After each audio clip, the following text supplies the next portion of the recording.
নমস্কাৰ মোৰ চেনেললৈ আপোনালোক সকলোকে স্বাগতম জনাইছো। আজি এটা সিম্পল টপিক আপোনালোকলৈ লৈ আহিছো, হেতু হৈছে অজীৰ্ণ বা বদহজম, যেটো সমস্যাত আমি প্ৰায়বিলাক মানুহে কেতিয়াবা নহয় কেতিয়াবা ভুগি থাকো। যেতিয়া বদহজম বা ইনডাইজেশন হয় তেতিয়া আমি খোৱা খাদ্যবিলাক ভালকৈ হজম নহয়। আমাৰ এনেকুৱা অনুভৱ হয় যে খাদ্য খাই থাকোতে বা খাদ্য খোৱাৰ পিছত বা কেতিয়াবা খাদ্য নেখালেও আমাৰ পেটটো ফুলি থকা যেন লাগে, বুকুৰ সোঁমাজত কেতিয়াবা অকণমান অশান্তি হয় বা কেতিয়াবা বিষ অনুভৱ হ'ব পাৰে, কেতিয়াবা উগাৰ আহে বা বহুতৰে হয়তো বমি বমি ভাব হয়, কিছুমানৰ কনষ্টিপেশন বা পেট খুলুচান হয়, কিছুমানৰ ডায়েৰিয়াৰ সমস্যা হয়, এনেকুৱা কিছুমান অশান্তিত আমি ভুগি থাকিব লগা হয়। এই অজীৰ্ণ বা ইনডাইজেশনৰ কিন্তু কাৰণ বহুত আছে। কাৰণবিলাক জানিলে আমি চিকিৎসা কৰাও সহজ হয় আৰু কিছুমান সহজ ঘৰুৱা দিহা ব্যৱহাৰ কৰি আমি অজীৰ্ণ বা ইনডাইজেশনৰ পৰা পৰিত্ৰাণ পাবলৈ চেষ্টা কৰিব পাৰোঁ। আজিৰ ভিডিঅ'টোত এই কথাবোৰ আপোনালোকৰ লগত আলোচনা কৰিম। যদি আপোনালোকে দিহাবোৰ জানিব খোজে তেন্তে আপোনালোকে সম্পূৰ্ণ ভিডিঅ'টো চাব আৰু শ্বেয়াৰ কৰিবলৈ নাপাহৰিব। গতিকে এতিয়া জানোচোন আহক অজীৰ্ণ বা ইনডাইজেশনৰ কাৰণবিলাক কি কি। বদহজম বা ইনডাইজেশনৰ কাৰণ বহুত আছে, কিন্তু আমাৰ নিজৰ ভুলৰ বাবেও কেতিয়াবা ইনডাইজেশন হ'ব পাৰে। যেনে ধৰক আমি যদি বেছিকৈ চৰ্বি, তেল আৰু মছলাযুক্ত খাদ্য খাওঁ তেতিয়াও আমাৰ ইনডাইজেশন হ'ব পাৰে।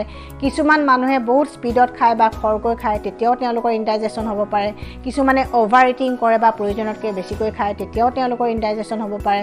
আমি যদি চাহ কফি এইবিলাক বেছিকৈ খাওঁ তেতিয়াও আমাৰ কেতিয়াবা ইনডাইজেশন হয়। আৰু আমি যেতিয়া মানসিক চাপত থাকোঁ বা চিন্তাত থাকোঁ তেতিয়া আমি খাদ্য খালে পটককৈ আমাৰ হজম নহয়। আপোনালোকে হয়তো এইটো মন কৰিছে, অৰ্থাৎ আমি যেতিয়া ষ্ট্ৰেছত থাকোঁ তেতিয়া খাদ্য খালে আমাৰ ইনডাইজেশনৰ সমস্যা কেতিয়াবা হ'ব পাৰে। আৰু আমি যদি খাদ্য খোৱাৰ পিছত বা ভাত খোৱাৰ পিছত গা ধুই দিওঁ তেতিয়াও আমাৰ কেতিয়াবা ইনডাইজেশন হয়। এইবিলাক সৰু সৰু কথা, কিন্তু আমি এইবিলাক কথাত মন নকৰোঁ বা গুৰুত্ব নিদিওঁ, কিন্তু এইবিলাকৰ কাৰণেও কেতিয়াবা ইনডাইজেশন হ'ব পাৰে।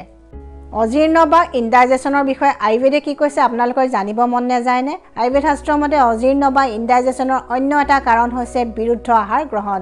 বিৰুদ্ধ আহাৰ মানে হৈছে এনেকুৱা কিছুমান আহাৰৰ সংমিশ্ৰণ যিবোৰ আমাৰ সহজতে হজম নহয় আৰু শৰীৰৰ বাবে পয়জন বা বিষৰ নিচিনা কাম কৰে। আচলতে এনেকুৱা বিৰুদ্ধ আহাৰ খালে অজীৰ্ণৰ দৰে পাচন তন্ত্ৰ সম্বন্ধীয় কিছুমান সমস্যা হয়, যিবোৰৰ কাৰণে বহুতো ৰোগ হোৱাৰ সম্ভাৱনা থাকে।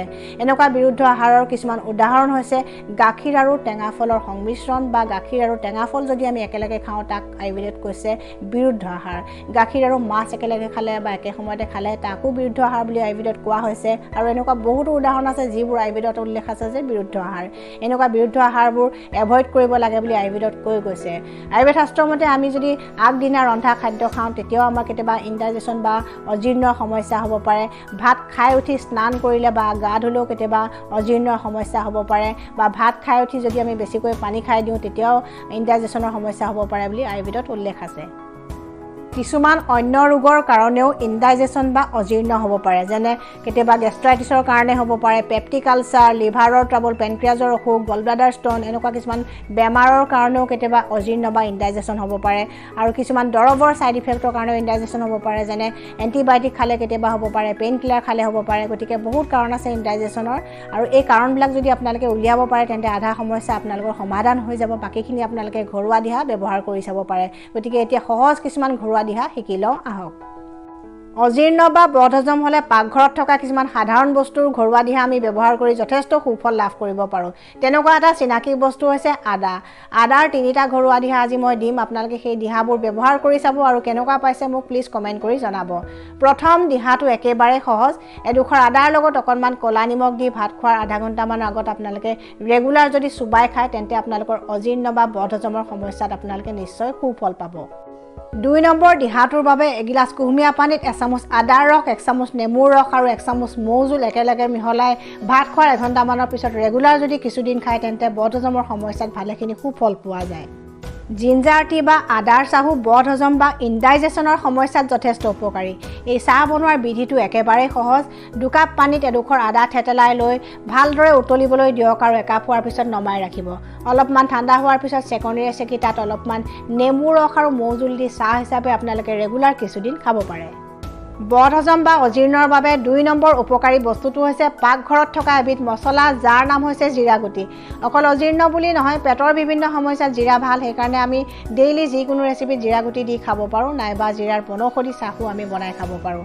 জিৰাৰ বনৌষধি চাহৰ ৰেচিপিটো একেবাৰে সহজ। আপোনালোকে 1 চামুচ জিৰা গুটি লওক, 2 কাপ পানীত ভালদৰে উতলিবলৈ দিয়ক। যেতিয়া 1 কাপ থাকিব তেতিয়া আপোনালোকে নমাই ৰাখিব আৰু ঠাণ্ডা হোৱাৰ পিছত চেকনিৰে চেকি ৰেগুলাৰ চাহ হিচাপে ডেইলি 2 কাপকৈ যদি খায় তেন্তে আপোনালোকে নিশ্চয় সুফল সুফল পাব জিৰা গুটি ব্যৱহাৰ কৰাৰ অন্য এটা পদ্ধতিও আপোনালোকে ব্যৱহাৰ কৰি চাব পাৰে ইয়াৰ বাবে আপোনালোকে জিৰা গুটি অলপমান ভাজি লৈ গুৰি কৰি বটলত ভৰাই ৰাখক আৰু এগিলাস পানীত 4/1 চামুচ জিৰা গুৰি মিহলাই লওক আৰু অকণমান কলা নিমখ দি চৰ্বত হিচাপে ৰেগুলাৰ ভাত খোৱাৰ আধা ঘণ্টা বা 1 ঘণ্টাৰ পিছত যদি আপোনালোকে খোৱাৰ অভ্যাস কৰে তেন্তে আপোনালোকে এই বদহজমৰ সমস্যাত যথেষ্টখিনি সুফল পাব ভাত খোৱাৰ পিছত সদায় যদি এটুকুৰাকৈ গুড় খোৱাৰ অভ্যাস কৰা হয় তেতিয়া বদহজম বা ইনডাইজেশ্যনৰ সমস্যা ভালেখিনি কমি যায় ভাত খোৱাৰ পিছত আপোনালোকে ৰেগুলাৰ এটাকৈ কেঁচা আমলখি চুবাই খাব পাৰে বা আমলখিৰ ৰস 1 চামুচৰ লগত আপোনালোকে আধা চামুচমান মৌজোল মিহলাই আপোনালোকে যদি ৰেগুলাৰ খায় তেতিয়াও আপোনালোকে সুফল পাব ভাত খোৱাৰ পিছত আপোনালোকে কেঁচা চবগুটি চুবাই খাব পাৰে কেঁচা চবগুটিও এই বদহজমৰ সমস্যা ভাল কৰে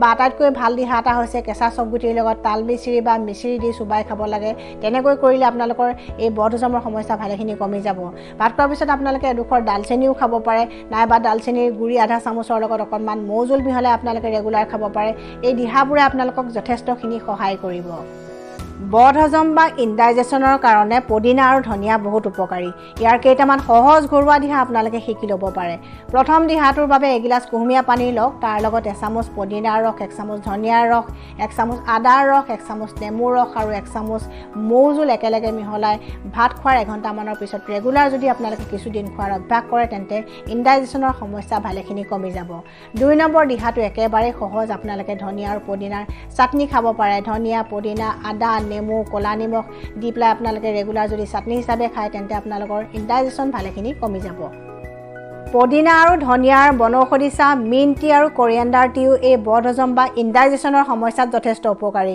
পদিনাৰ চাহ বনাবলৈ হ'লে আপোনালোকে 10 খিলামান পদিনাৰ পাত 2 কাপ পানীত উতলাই একাপ হোৱাৰ পিছত নমাই ৰাখিব তাত অকণমান নেমুৰ ৰস আৰু মৌজোল দি আপোনালোকে চাহ হিচাপে খাব পাৰে তেনেকৈ ধনিয়াৰ চাহ বনোৱাৰ পদ্ধতিটো একেবাৰে সহজ 1 চামুচ ধনিয়া গুটি লওক আৰু 2 কাপ পানীত একেটা পদ্ধতিৰে উতলাই আপোনালোকে ৰেগুলাৰ চাহ হিচাপে খাব পাৰে এই বিধি দুটাই আপোনালোকক যথেষ্টখিনি সকাহ দিব বা উপশম দিব আৰু হিং আৰু সৈন্ধৱ লৱণো অজীৰ্ণ বা ইনডাইজেশ্যনৰ সমস্যাত যথেষ্ট উপকাৰী আপোনালোকে যিকোনো ব্যঞ্জনত হিং বা সৈন্ধৱ লৱণ দি খাব পাৰে মই জনা কিছুমান কথা আজিৰ ভিডিঅ'টোত আপোনালোকৰ লগত শ্বেয়াৰ কৰিলোঁ দিহাকেইটাই আপোনালোকক নিশ্চয় সুফল দিব আৰু যদি ভিডিঅ'টো আপোনালোকৰ ভাল লাগিছে শ্বেয়াৰ কৰিব আৰু মোৰ চেনেলটো ছাবস্ক্ৰাইব কৰিবলৈ নাপাহৰিব ষ্টে হেল্ডি ষ্টে হেপ্পী